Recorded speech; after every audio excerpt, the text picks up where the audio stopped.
Hello friends, मेरा नाम है विकास आनंद और आप देख रहे हैं आपका अपना यूट्यूब चैनल विकास आनंद एकेडमी।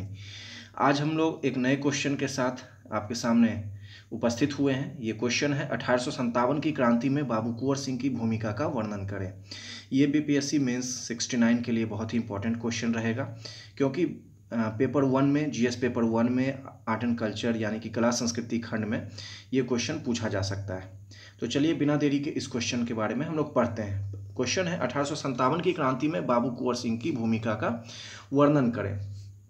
सभी को पता है कि बाबू कुंवर सिंह का जो 1857 की क्रांति है, जिसको प्रथम स्वतंत्रता संग्राम भी कहा गया है, उसमें उनकी योगदान को भुलाया नहीं जा सकता है। तो निश्चित ही बिहार का इतिहास सदैव गौरवशाली रहा है एवं राष्ट्रीयता की भावना यहाँ के सपूतों में कूट कूट कर भरी रही है।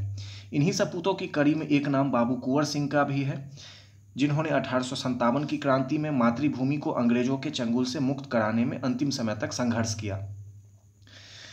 नेक्स्ट है, बाबू कुंवर सिंह भोजपुर जिले के जगदीशपुर रियासत के जमींदार थे। आम जमींदार के शोषक छवि के विपरीत वे जनप्रिय थे। 1857 की क्रांति के प्रमुख नेता एवं सबसे ज्वलंत व्यक्तियों में से एक थे। निश्चित ही एक उस समय में जमींदार की जो स्थिति होती थी वो काफ़ी जो पब्लिक में है यानी कि जो जनता में है, उनकी जो छवि है वो बहुत ही बुरी रहती थी। लेकिन चूंकि बाबू कुंवर सिंह एक जनप्रिय व्यक्ति थे, इसीलिए जनता में वो काफ़ी लोकप्रिय थे। सिपाही मंगल पांडे को जब फांसी दी गई, तब दानापुर, बैरकपुर एवं रामगढ़ के सिपाहियों ने भी विद्रोह किया।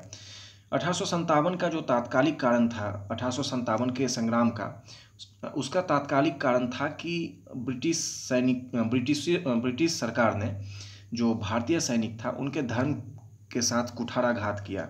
उन्हें चर्बी वाले कारतूस दिए गए, जिन्हें मुंह से काटना पड़ता था। इसे जितने भी हमारे जो सैनिक थे उन्होंने अपने धर्म पर इसे चोट समझा और उसके विरुद्ध जो है पहला सिपाही, वो बैरकपुर छावनी के थे, सिपाही मंगल पांडे, उन्होंने इसके विरोध में स्वर उठाया।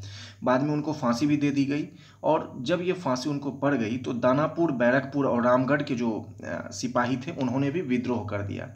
और चूंकि दानापुर पटना के निकट रहा है और रामगढ़ वर्तमान जो झारखंड का क्षेत्र पड़ता है, वो भी उस समय में बिहार का ही क्षेत्र पड़ता था, निश्चित तौर पर बंगाल के अंदर में पड़ता था सारा क्षेत्र। तो जितने भी सिपाही थे उन्होंने विद्रोह कर दिया। 25 जुलाई 1857, डेट याद रखिएगा, बहुत इंपॉर्टेंट है।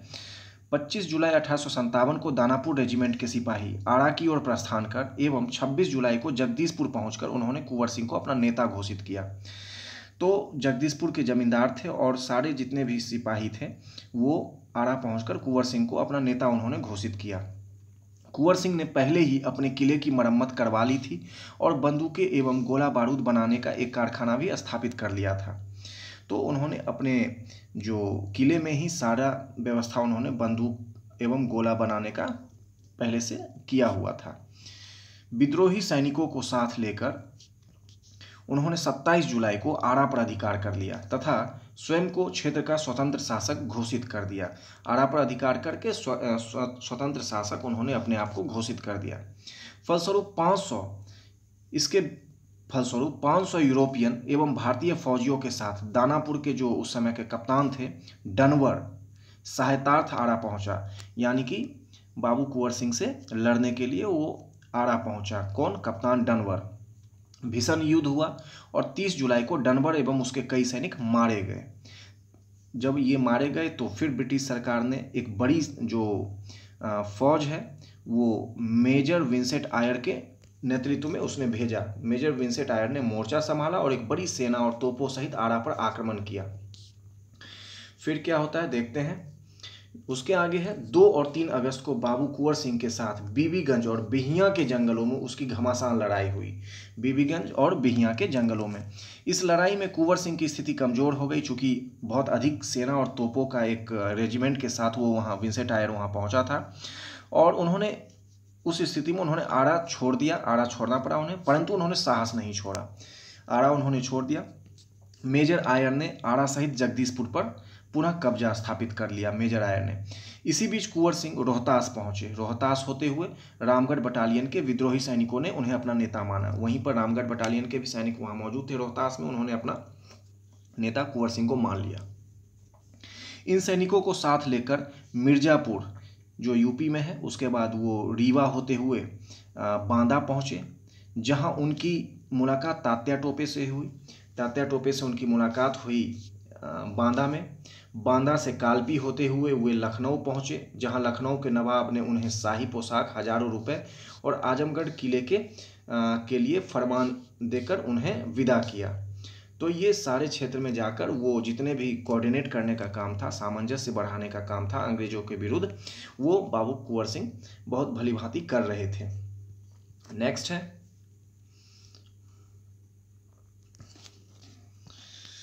तत्पश्चात अयोध्या होते हुए कानपुर पहुंचे एवं पेशवा नाना साहेब के साथ मिलकर डिविजनल कमांडर के रूप में कानपुर की लड़ाई में भाग लिया। 29 नवंबर 1857 को कानपुर पर नाना साहेब का अधिकार हो गया। तत्पश्चात आजमगढ़ के लिए उन्होंने प्रस्थान किया। नाना साहब को जीत दिलाकर वो आजमगढ़ के लिए प्रस्थान कर जाते हैं। वहां अतरौलिया के मैदान में 22 मार्च 1858 को कर्नल मिलमैन एवं कुंवर सिंह के सैनिकों के बीच जबरदस्त लड़ाई हुई। कर्नल मिलमैन और कुंवर सिंह के सैनिकों के बीच में अतरौलिया में कितना तारीख को 22 मार्च 1858 को, एवं आजमगढ़ किले पर कुंवर सिंह की विजय पताका लहरा उठी। वहां भी उन्होंने जीत हासिल की आजमगढ़ में, और आजमगढ़ पर उनकी जीत हो गई और विजय पताका लहरा उठी। बाद में आजमगढ़ पर कर्नल डेंस का आक्रमण हुआ, किंतु वह विफल रहा। मतलब कि इनका जो आजमगढ़ के किले पर जो अधिकार था वो अस्थायी रूप से बना रहा। विजय क्रम को जारी रखते हुए कुंवर सिंह जगदीशपुर की ओर फिर से रवाना होते हैं। 17 अप्रैल 1858 को एक अन्य अंग्रेज सेनापति डगलस के आक्रमण को उन्होंने गाजीपुर के निकट विफल किया था। तो गाजीपुर के निकट किसके आक्रमण को उन्होंने विफल किया? डगलस के आक्रमण को। डगलस पराजित हुआ।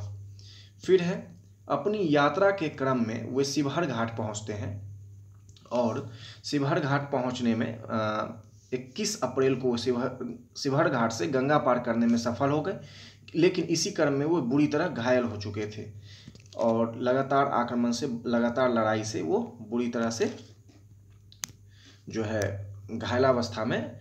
फिर 22 अप्रैल, याद रखना है इस डेट को, 22 अप्रैल 1858 को घायलावस्था में वो जगदीशपुर पहुंचते हैं, एवं वहां उनका सामना कैप्टन ली ग्रैंट की अंग्रेजी सेना से हुआ। ऑलरेडी जो है कैप्टन ली ग्रैंट की जो सेना थी वो बाबू कुंवर सिंह का इंतजार कर रही थी। जैसे ही बाबू कुंवर सिंह जगदीशपुर पहुंचते हैं तो बाबू कुंवर सिंह को कैप्टन ली ग्रैंट के साथ फिर युद्ध लड़ना पड़ता है।